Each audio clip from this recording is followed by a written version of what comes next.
Hello বন্ধুরা, সবাই কেমন আছো? আশা করছি সবাই খুব ভালো আছো। আমিও খুব ভালো আছি। সবার প্রথমে আমার পরিচয়টা দিয়ে নিই। আমি রীতা দাস, আমার বাড়ি আলিপুরদুয়ার, ছোট্ট একটা গ্রামে থাকি। আমি একজন হাউসওয়াইফ। সবাই দেখছি ব্লগ করছে, আমারও খুব ইচ্ছে হলো ব্লগ করা, তাই ছোট্ট একটা ব্লগ করলাম। আজ এটাই আমার ফার্স্ট ব্লগ। কি বলবো বুঝতে পারছি না, ভীষণ ভয় করছে, মুখটা ধুক ধুক করছে শুধু।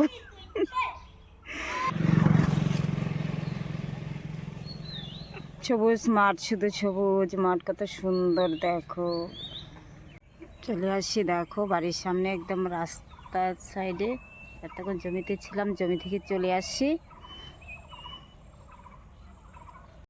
দেখো আমি এখন রাস্তায় বসে আছি। তো কি করব, বিকালবেলা প্রচুর গরম, গরমের জন্য ভালো লাগছে না। ফ্যানের হাওয়াটাও ভীষণ গরম, ঘরে থাকাই যাচ্ছে না। এত সাপোর্ট করো, আমিও সাপোর্ট করব।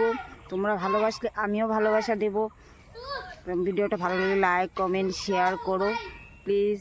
সাবস্ক্রাইব অবশ্যই করে দিও। Tata, bye bye, love you. ভিডিওটা এখানেই শেষ করছি।